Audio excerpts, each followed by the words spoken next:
start. If I could just ask you to mute unless you are speaking just at the moment, thank you, and then we'll get as least interference as possible. I just wanted to start with a very brief debrief of last week's hearings. I think we've just been set off kind of on a really good path by Rachel's comments then. But then we want to spend the majority of the time talking about deadline 2 on the 2nd of June. Marianne Fellows and Paul Collins are here with me, and we'll just try to give you some very straightforward, we hope, advice and answer your questions, and hopefully we'll be done in no more than an hour. But unlike the preliminary meeting where there was sort of quite a lot of different bits of it we could talk about, I think my questions about the open floor hearings are really just to get your feedback on what you thought went well about them and what you thought we could do, or collectively our movement could do better in terms of the open floor hearings. So I will just start by saying I thought that the wide participation by town and parish councils was brilliant. I thought that everybody spoke incredibly well. There was some very powerful testimonials, and you know, we were extremely impressed. So I will just open the floor.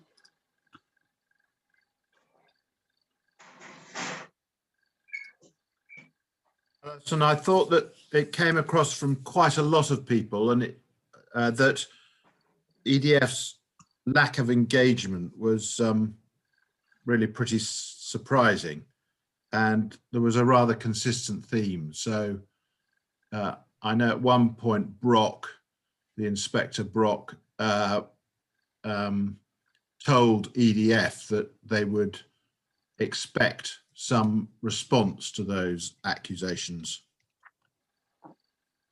Yes, so did Wendy Mackay. Did she? Yes, she said detailed. She used the word detailed. We expect some detailed responses.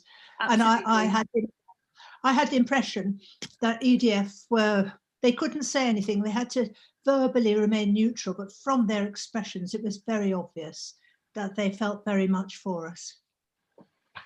Okay, I've got some hands up now, so I'm going to go to people's hands up, starting with Nigel. Yeah, I thought people spoke very well. I was really pleased with the way people brought up a whole range of subjects, coming at it from all sorts of angles.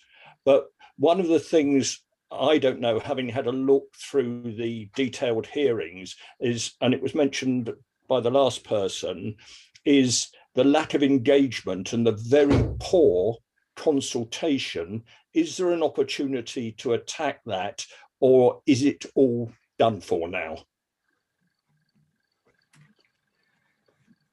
I think it's not done for. I mean, I think EDF's lack of engagement, certainly in the open floor hearings, will tell on the inspectors rather than anybody else.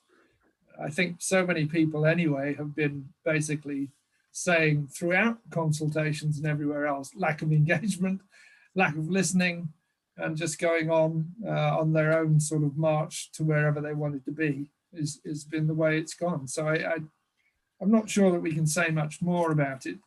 We should just let them dig their own hole, quite frankly. Whether that'll happen when we get to issue-specific hearings, I have some doubts, and I think we'll probably see their QC return, Mr. whatever his name is, fall apart. Philpott, beg your pardon. Yeah. Right, thank you. Okay, can we go to I've got Josie next on my list. Yes, hi, sorry. I just wanted to say just a couple of things of my impression.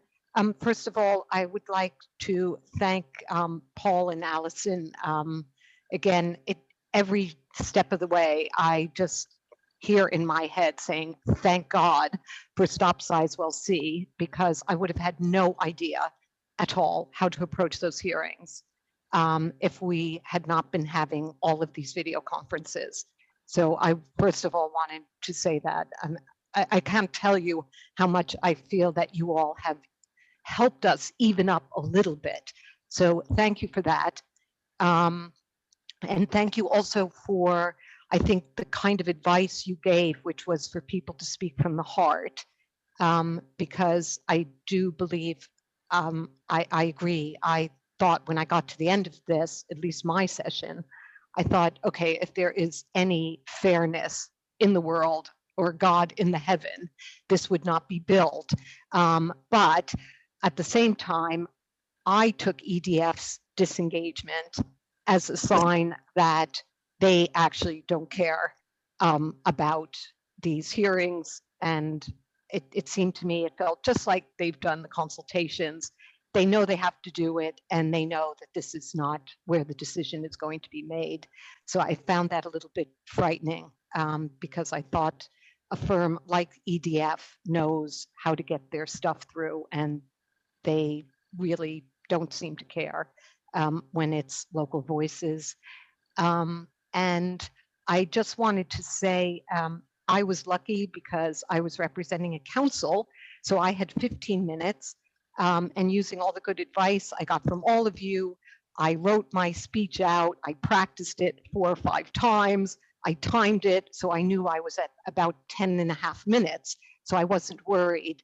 But it struck me when I was watching people who had to do 5 minutes, I don't think we do ourselves any favor by not sticking to the time. That was the only time I saw unsympathetic faces on the counts, on the planning. So I would just say to everyone, I think we all as a group need to be very careful and stick to our time. I don't think we get any points for anything that we say after the time. Okay. That was my impression. Thank you. Thanks, Josie. I'm going to ask June next. If you could keep your comments quite brief, because we've got quite a lot to get through, that would be great. I think, like everyone else, it was superb. I think the way we came forward was very good. It's just I'd like to just pick up on Teresa Coffey and moving forward. I was a bit concerned. I did listen again to her speech, and she believed in some of her comments, as I understood it, that EDF had consulted correctly and adequately. And I just wondered if moving forward we could bear her in mind, because she clearly, has quite an impact on what's being done at a much higher level. And it's really what impact she's going to have on the inspectorate that I think we need to try and break down as much as possible. So that's all I wanted to say on that. Thank you. Thanks, June. I've got John now next. Thank you, Alison. First of all, can I endorse completely what Josie's just said, and thank you so much for all your advice and guidance. The second thing is I thought, because I listened to virtually them all, and I think the consistency that came over of the issues from parish councils across the area, parish councils who on the face of it might have rather a different view, but actually there was a great consistency, and I found that was one of the positive things that came through. I also was very interested by their reaction on Coronation Wood. I think they're sort of a bit rattled by Coronation Wood, and I think it seems to me that's something which we need to stress. The very fact that was the one thing that they came back and commented on over the whole thing, I think is quite interesting. A follow-up is I've been trying to find people who are pro this, and talking to people, I think one of the backgrounds we've got is that for a lot of people, Sizewell B was actually or has been positive, and this is where they see the benefit of the investment, indeed the jobs that came out of Sizewell B, and therefore they're sort of programmed to support Sizewell C. What I don't think a lot of them appreciate is the sheer scale and the differences of the scale. But I think if we're worried about people who are supporting this, I think that's one of the areas it might be worth thinking about looking at. Thank you very much indeed. Lovely, thank you. Let's move on to Marianne. Thank you. Good evening, everyone. I was just really going to add briefly to what Paul said about whether we should comment on the lack of engagement and consultation. I think we should continue to keep doing that because it's resulted in a lack of trust. And nationally strategic infrastructure projects, INSEPs, are supposed to be front loaded so that the process of the examination can be quite swift in comparison to like a 3-year public inquiry that we had for Sizewell B. So I think EDF have failed that they haven't done that consultation properly. And we are in a difficult position now in being able to provide the examiner with what they're asking because of that. So I do think if you've got relevant examples of where you feel you haven't been consulted, and the recent changes obviously haven't helped in this situation. So I think we should still give, but they should be relevant, specific examples. And as John just said, considering anyone could have spoken at the open floor hearings, and it was marvellous that nearly, well, over 140 of you did, and so brilliant, and thank you so much. Many people on this call tonight did that, and that was a great effort and great impact, so thank you. But considering anyone could have spoken, there wasn't one person that spoke up for the project, so I think that is significant. Thanks. Fantastic, thank you. I've got John from Great Glenham, please. Hi, thank you very much for inviting me tonight. One of the things I want to just make a point about in reaction to some of the things people have said is that detail is the king here. And I think that EDF is deliberately not providing that to give themselves as much latitude as possible once work commences, assuming they get that far. So I think we must be really tightly focused on the specific issues and making sure that we drill them right down issue by issue, you know, sort of every metre of road, every metre of railway, every metre of beach and all of the amenity land that's going to be lost.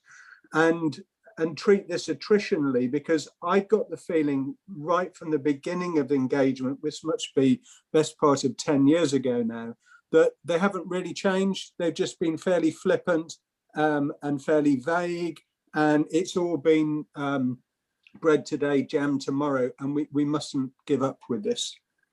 Thank you. Thank you, John. James, I think I might have accidentally lowered your hand. Did you still want to speak? Yes, please. Apologies. Hello.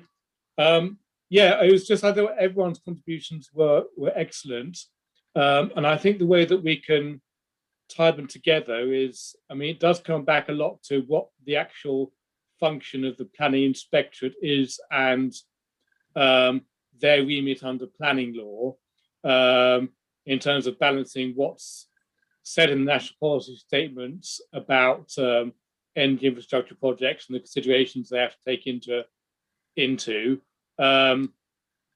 But to me, the biggest consideration they have to look at when I've kind of looked at all their policy documents and national statements that have been produced on this is the cumulative adverse impacts.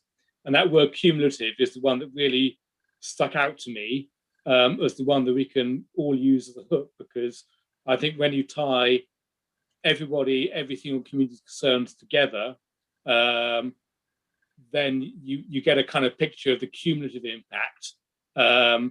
And I think the more that we can kind of flesh out that cumulative impact picture, the more impact it will have on the inspectorate. That's grand, thank you. Very helpful. Paul Bongastarath. Thanks very much, Alison. I share everybody's admiration for the commitment and inspiration which people put into their contributions last week. I think it was a very impressive show. Marianne's just answered my first question in saying that nobody spoke up for Sizewell C, perhaps unsurprisingly. One odd thing is that I noticed their planning officer, EDF's planning officer, was the one assigned to listen to us all, whereas with the wind farms, it was always a QC there to defend the applicant. I don't know what to make of that one. There's been quite a lot of correspondence in the East Anglian recently about the dangers of nuclear fission. And I think that's a subject that we haven't really addressed, and we would feel absolutely unconfident in saying much about it ourselves. But there does seem to be a real worry that if there were a disaster, as there have been in other places, then it would not only affect the power station, it would affect a very large surrounding area. Last point, I was a bit disappointed that some people said that they or their group were totally opposed to Sizewell C, and then went on to say which road improvements they would like to see happening. I think that's a bit inconsistent, and I'd rather see those two things separated. Thank you. That's a very challenging position to be in, but yes. Thanks for that. I've got Robin now. Thank you. And yes, thank you everyone for what you did. Just to address the last part, I think we have to address both, particularly if we're working for parishes, we've got to address both our opposition, but also we've got to accept that there is a possibility that this thing might go ahead. And unless we try and force the amount of mitigation that we can get out of it, we are going to end up with very limited mitigation. What I would say is that I was a bit surprised that we didn't have anyone from the Environment Agency, Marine Management Organisation, all those organisations which I would have thought would have wanted to say something.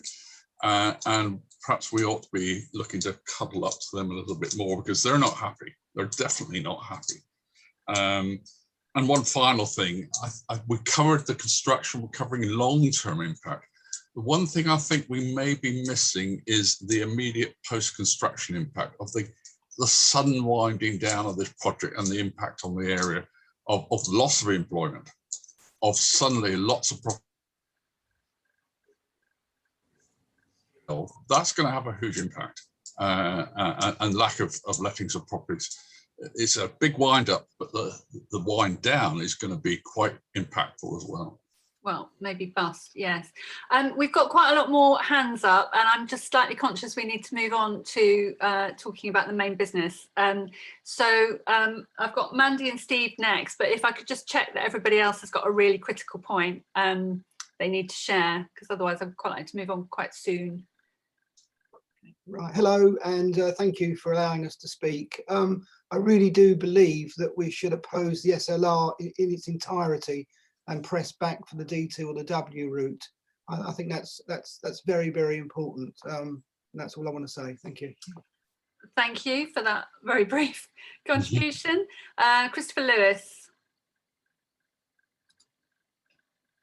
Just three very brief points. I may have missed these because I didn't listen to absolutely everybody, but I was looking actually for gaps.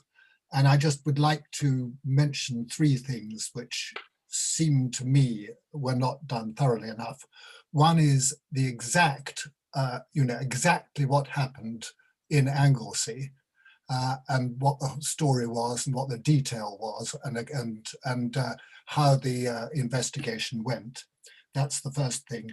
I suppose one could say similar things about Hinckley. I don't know whether we know everything that there is to know about Hinckley, but there are probably points we can make. And the third thing, which I think is crucially important, is how EDF's finances work. I don't know how they work, and nobody talked about them in detail, but that would be fascinating. Thank you. Thank you. I think there were a few references to EDF's finances, and that will definitely be tackled in the written representations. But good point about Wolver. Anne, you're on mute, my dear.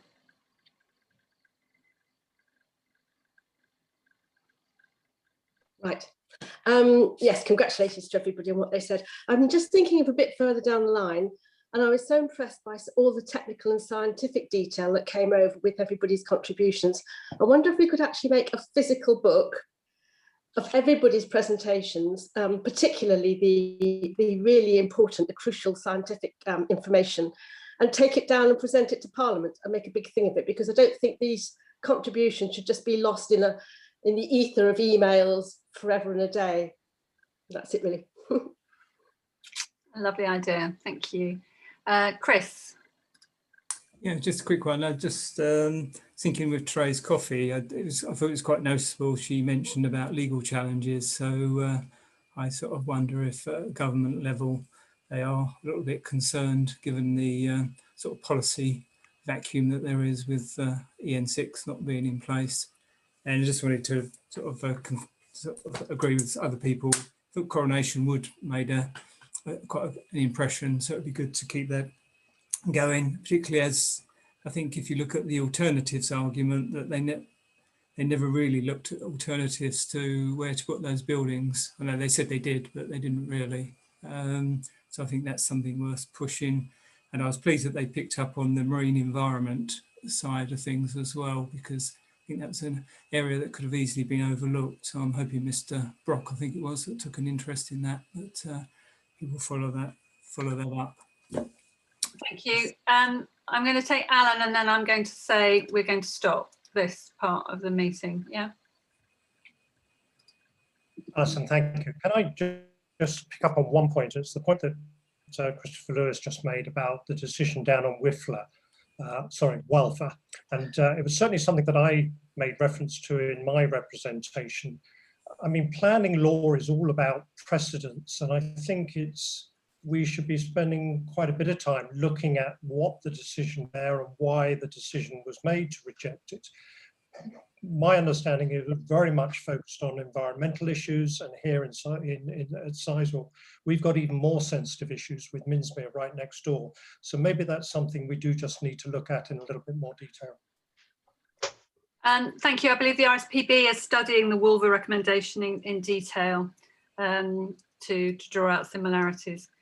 Okay, I am going to say thank you very much. We'll make a note of all those suggestions. There's some nice chat going on, including mention of the text alert testing tomorrow. East Suffolk is one of the parts of the country where they'll be sending text messages as if our lives were in danger, and it's a bit chilling that they're choosing to do so in East Suffolk. And Nigel Hiley is suggesting that we text them back #StopSizewellC, which I think is a great idea. So on to the main business tonight. Paul is going to talk about deadline 2 and how we recommend you respond.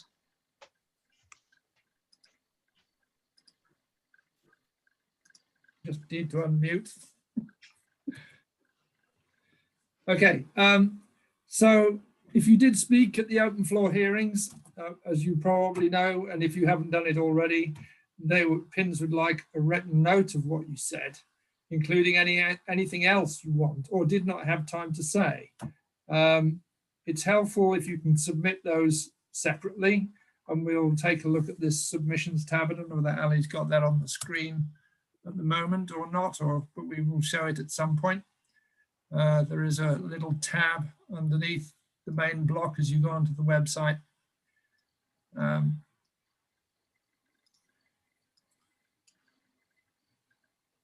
Yeah, so there it is. So if you scroll to the top, Ali, so they can see what's above it. So this is the main project website when you come on, and it's the 5th one across. Make a submission, you just click on it, and then it asks you certain questions about who you are. You'll need to know what your interested party number is, again, as part and parcel of all of this.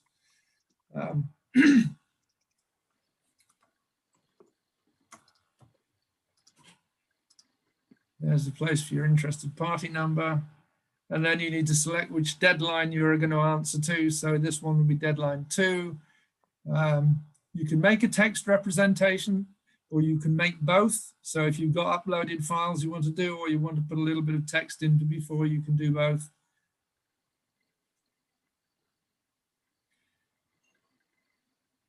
And then another window opens up and you continue down there. And then there's all the different types of submission items that you can put in for that particular deadline. So stuff in there, there'll be statements of common ground, various other things, written representations, summaries of written representations, which are too long, etc., etc. So yes, be careful about your written representations. They want them to be less than 1,500 words, or if it's longer than that, summarize them with a brief summary to actually say what it is you're doing, and you can put both of those in as separate documents.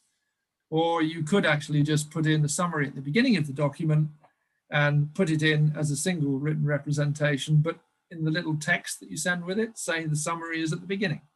So either that will work, but they just want to get a good flavor for what you're doing.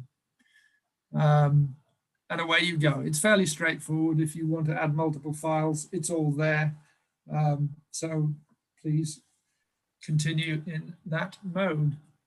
Can I just add, it's really important you pick the right one of those, because otherwise it will get filed under the wrong place and the inspectorate may not read it by deadline 2. So the heading that you need for your written transcript of what you said plus material you didn't get to is the one that Paul clicked on first, which is post-hearing submissions. Okay, thank you. And the other thing I'd suggest you do is type it in Word first, so you can do spell check and play with it before you log into this screen, because my experience is sometimes it gets timed out, or you go to click on it and you've lost a lot. So practice it or write it out in Word or on an email so you can play with the structure first. Then when you're happy with it, log into the site. That's my suggestion. Thank you. Yeah, but you can upload files as well as submit right, text. So that should cover you. Yeah, whichever method you feel is good. If you feel you can't do any of those, you can still send an email. Okay, but it would be preferable if you do it this way. It just makes the whole process quicker, and you're seen to be playing the game for them, making their lives easier, which is good. All right, whether you spoke or not, please make a written representation. It should build on your oral contribution or your relevant representation if you didn't do an oral contribution, or some summary of the two of them. In fact, please, be as factual as possible. Reference and evidence your statements, refer to documents. If you go into the document library, there is a document that actually has all of their reference numbers for anything you want to reference against an EDF document, for instance. So please, if you can, find those reference numbers in the examination library document. That's updated on a regular basis. It's at version 9 right now, and it will get updated, particularly whenever EDF submits something, because EDF maintains that document. They don't necessarily put everything in it, but I mean, it will get updated on a regular basis. So do be careful. The other thing you can do is use photos about places you're talking about. The examining authority will make more site inspections in the future. So please do reference them in that way. That is useful for them. And it makes sure that whatever you say has that factual evidence with it. The other thing you can do is, there is a document where EDF have actually looked at all of your relevant representations and they have commented on them. The document is titled 9.1 Relevant Representations Report, Revision 1. So you can find it in the on the PIN's website. If you're using the index spreadsheet, you can look for it. Just look up 9.1 in the title, you'll find it. It's well worth looking at, seeing what they've said, because they are going to be making comments on what you've already said. So you can then respond to those comments. There is another thing where you can respond to comments on your relevant representations. So do go and take a look. You don't have to do it, but it'll give you a good clue as to the way EDF are dealing with your comments. Another thing, if there's several of you in the same area, do join with other people. If you want to submit something jointly, that helps the inspectorate, and it might just make it a little easier for you. We've talked about the document being too long. If it's more than 1,500 words, write a short executive summary either at the beginning or as a separate document. It's a good idea to endorse the written representations of Stop Sizewell C, TASC, RSB, Suffolk Wildlife Trust, Suffolk Coastal Friends of the Earth, Minsmere Level Stakeholder Group, whatever you want to do, depending on what the subject is. So please do that. And also, when you put your written representations in, please can you actually submit them to Therese Coffey, or your MP if it's not Therese Coffey, Suffolk County Council and East Suffolk Council. They are, in fact, I think Suffolk Coastal and Suffolk County and East Suffolk have a website where they can actually you can actually put those. It's good for them to know what it is you're saying as well. And I think that's about all I have to say for this this deadline. For parish councils that are on here, you should know that at the next deadline 3, the local impact reports, which East Suffolk and Suffolk County Council have submitted, you have an opportunity to comment on what they've said. So if you didn't get input into that, that's your opportunity to do that. It's at deadline 3, which isn't until later in June the 24th. So that's another thing you might want to look at. The local impact reports are up there now. You can take a look at them and see if they fit, if they didn't ask you. Most of them have been sent to you to have a look at, but it's worth having a look. And if you want to strengthen them or make some comment about them, do. That's it. Thanks, Paul. I'm going to, before we go to questions, I'm going to just give you a run through and tell you what written representations Stop Sizewell C is submitting, and I'll get Chris to give you an overview of what Together Against Sizewell C is submitting.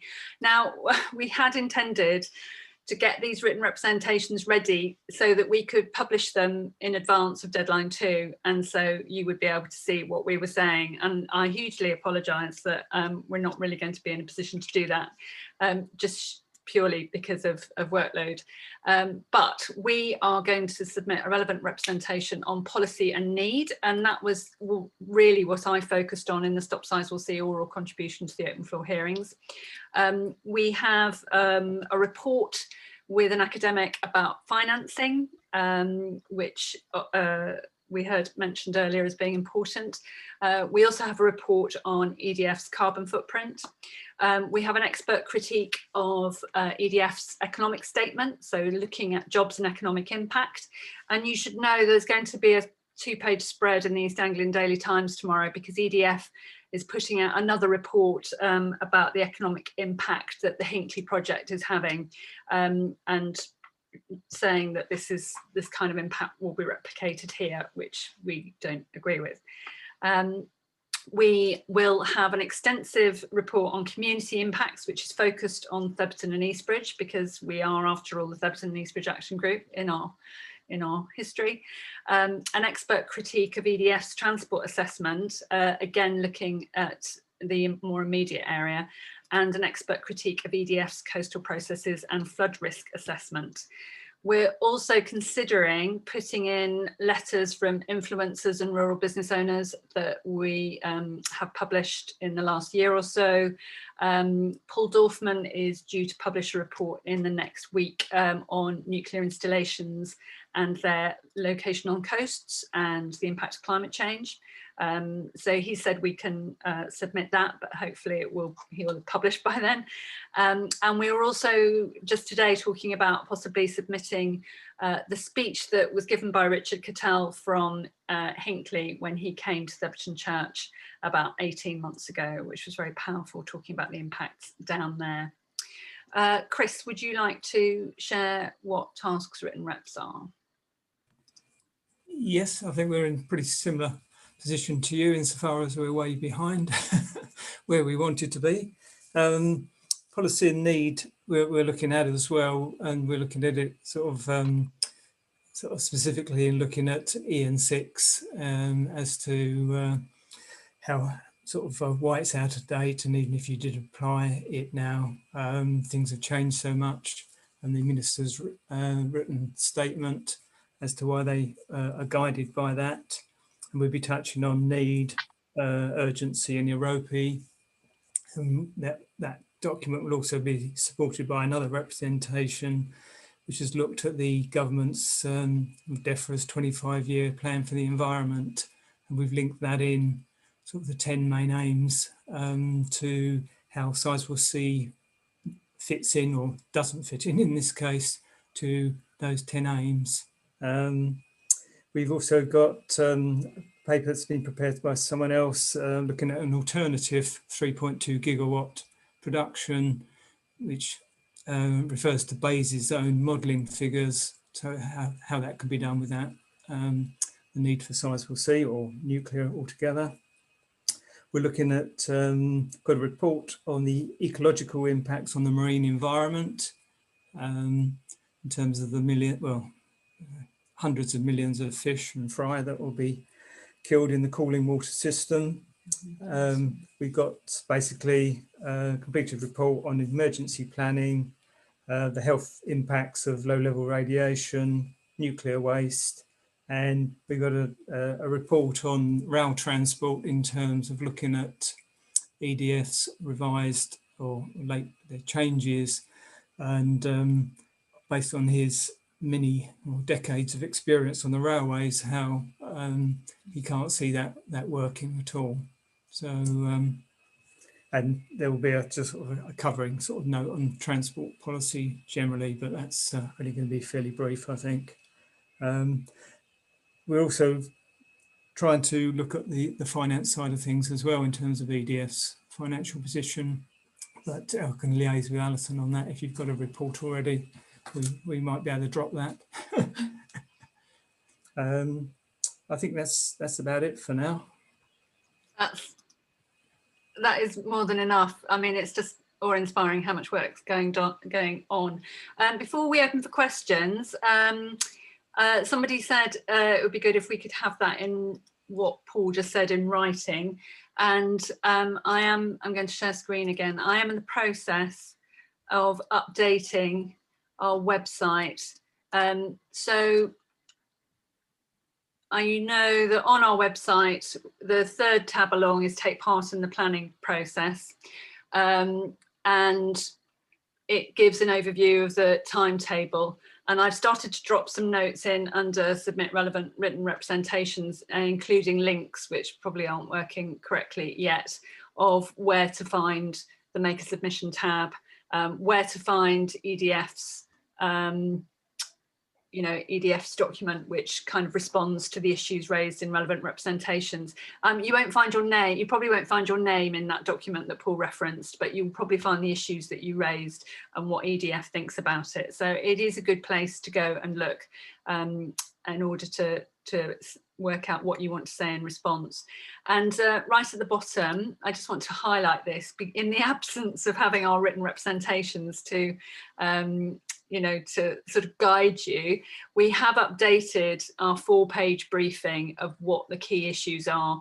So it can be found on that page down at the bottom near the video, and it's got the new proposals in there. So the HGV figures and what have you are up to date, but you can see there's a lot of bullet points,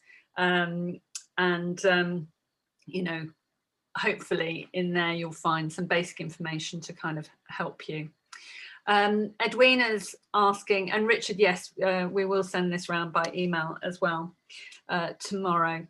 Edwina's asking about guidance to parish councils on answering questions about the AONB adverse effects.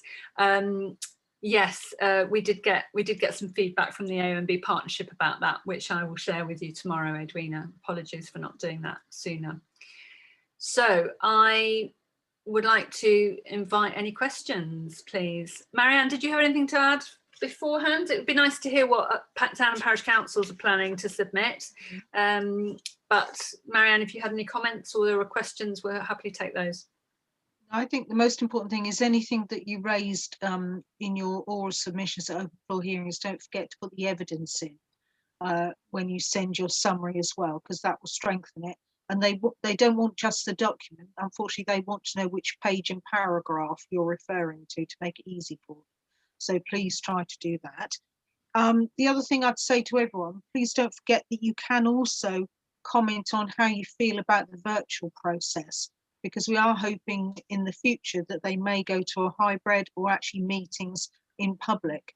So don't forget to include that and use how preparing for the open floor hearings, had we not done this off our own backs, would have been quite difficult perhaps.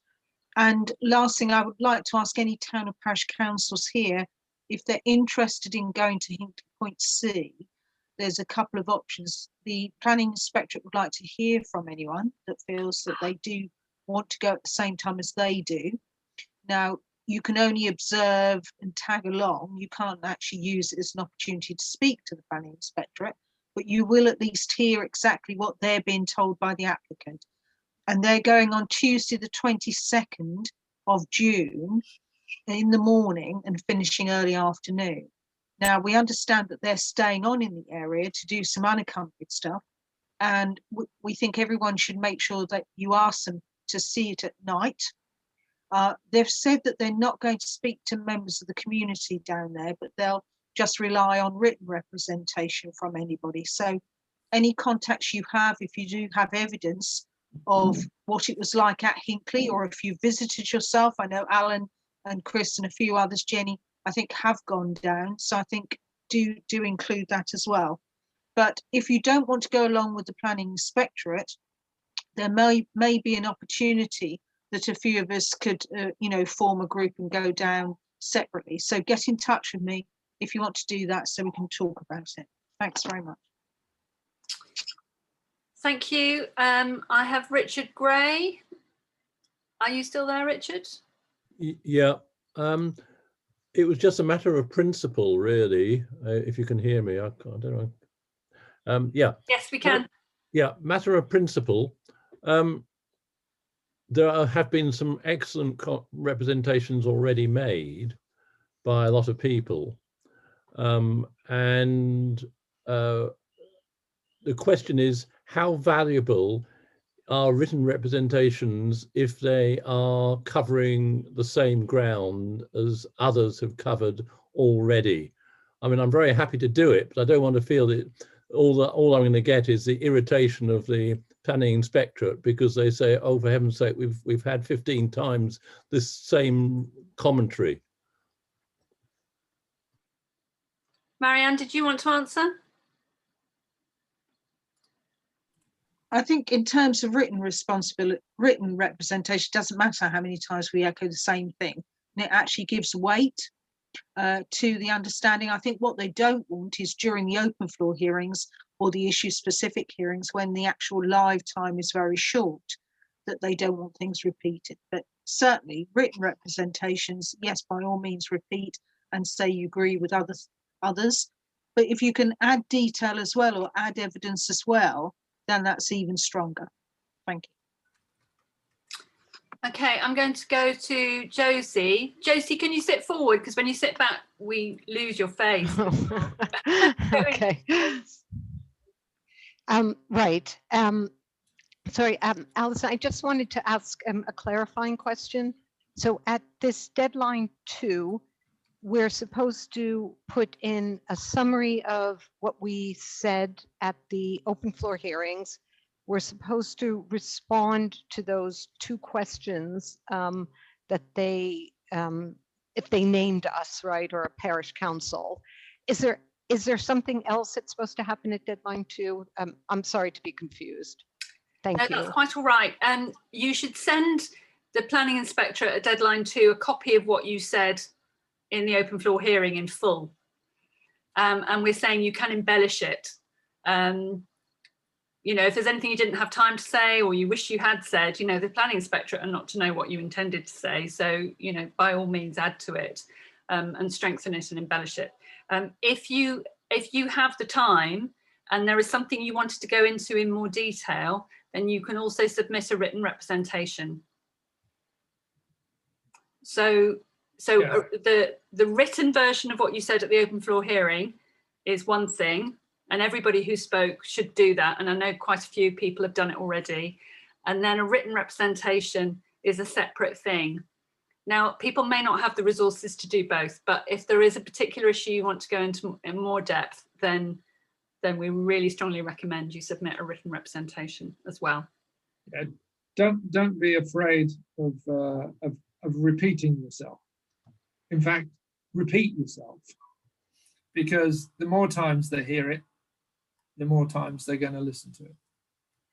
Simple. So, okay. Robin. The question I wanted to ask is in putting these submissions in, if the total wording of both the oral presentation and your written submission goes over 1,500, do you have to put a summary of all of that as 1,500, or can you do a separate one for each? It would be helpful if they're separate. Yes. They'll be separate, so that's okay. That's useful. The oral representation is whatever it was. It's an alternative to the laughable automatic text that we saw at the bottom of the screen. Yeah, which is great fun. Great fun, but not very good. So so they're totally separate. Written representations, if you're over 1,500 words, I mean, if you're 1,550, you'll get away with it. But if you're 10,000, you won't. No, I'm about 10,000 at the moment. So yeah. And if you know how to put links between your summary and the bits in the document and do it all in one, that's even better. You can do it. It gets complicated. I'll be just putting hyperlinks in, yeah. Yeah. Before I go to John, I'm going to just answer a question in the chat from Bill Parker, who's saying, is this the last chance to submit written evidence? And I spoke to Michelle Gregory this morning, and she said, no, it's not, especially if there is information coming into the examination that you need to respond to in the future. So deadline 3 is where we can respond to material that was shared at deadline 2. And so, for example, EDF's got to put information in at deadline 2.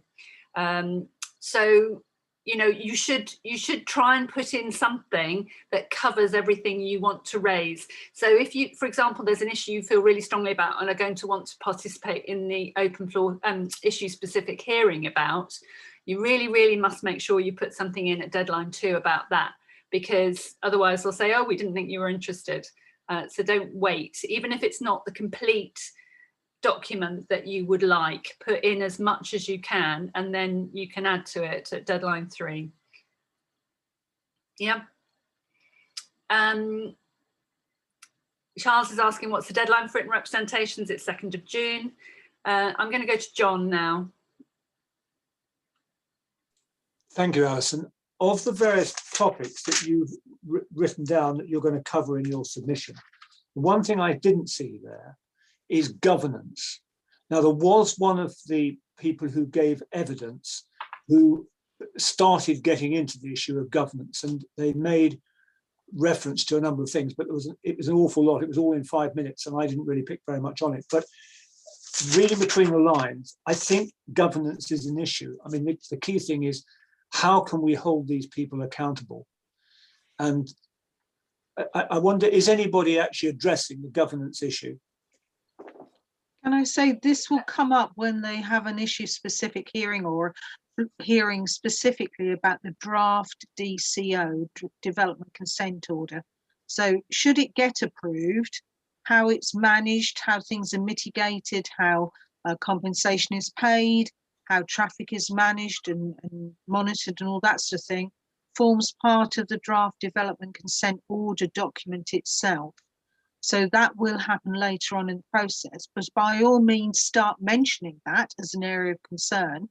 For example, I mentioned the fear we all have is that either it won't get finished or EDF will sell it on as soon as they've completed it to recover their losses, and it will end up as a Chinese project perhaps or some other project. So yeah, mention it now, but it will come up and it will have time to be aired specifically. So unlike the open floor hearings, where it was large number of people speaking for a short period of time on any topic.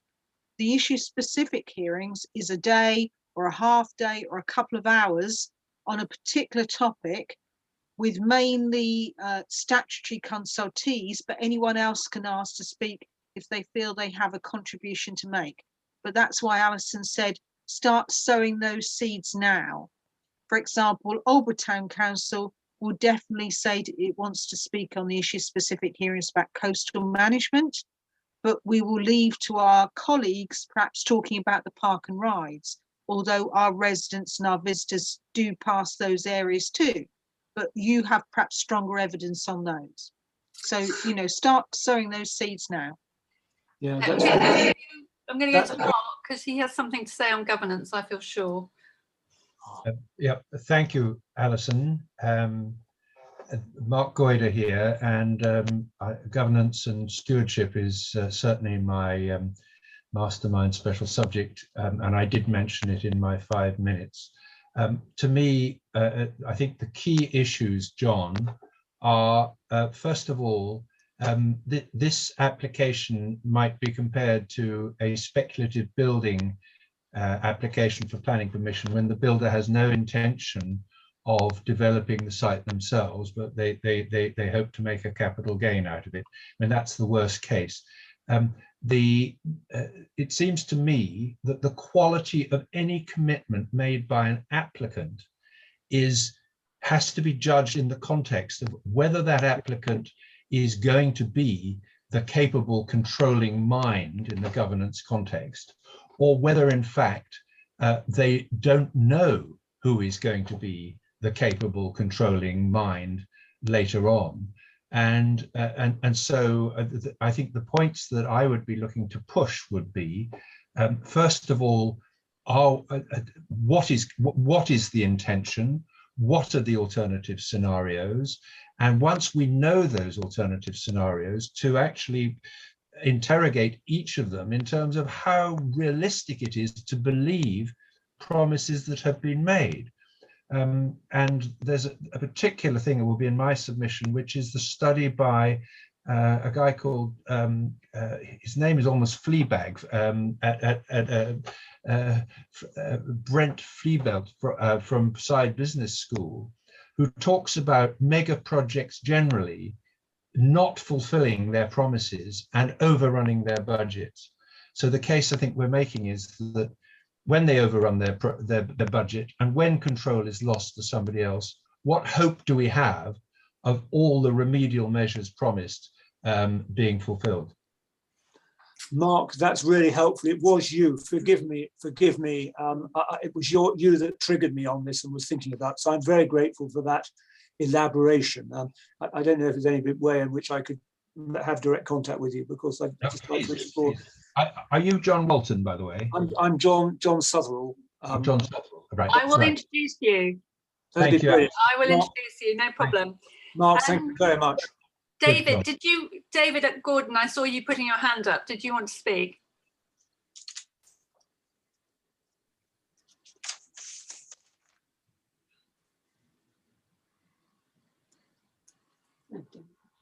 Are you muted, darling? There you go. Oh, sorry. Yes, okay. No, I didn't know, Alison. No, sorry, that was an error. No problem. Jules, are you there? Because that comment you wrote in chat is really inspiring, and not everybody might have seen it. Would you like to tell us directly? So as you're aware, I have a tent of boys here, and I have a son called Louis who is on his second job, and he's in contact with his cohort from uni because he's starting a new job where he has to interview people who are changing their lives. And on Saturday, a friend of his rang him and said, I just got to share this information with you. He said, I'm in the EDF finance office for Hinkley Point. And he said, the comments have been that they're awash with what has happened this week. There have been so many incredible comments. The floor was so busy. It was all so informed. He said, I just wanted your mum to know that you've really had an impact. So I wanted to share that with you this evening. And that's obviously, you know, miles away, tucked away. And it's obviously gone down a storm, Alison. Well done. That's brilliant, Jules. Thank you very much. That's incredibly encouraging. Good. It's really important to know that we're having an impact.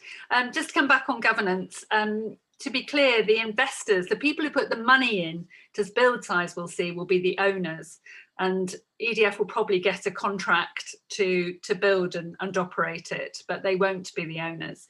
So we're trying to chip away one by one at some of these big UK asset managers to try and reduce the number of interested parties who might be prepared to pay for Sizewell C.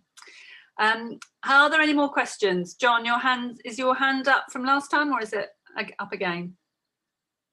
Sorry, it was Amanda who wanted to speak. Sorry, it's me. I was going to email you separately, but if we've got time, our daughter, who was brought up here by and large, but lives away now, is obviously passionately interested in this, and she is wondering now about whether we've got to the stage whether people like her could start mobilizing their friends, who are, of course, very environmentally attuned these days.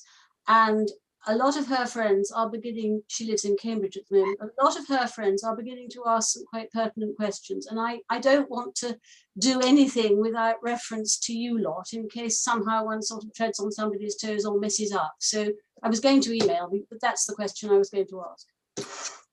Well, on that note, I would just say, yes, absolutely. We now need to start ramping things up.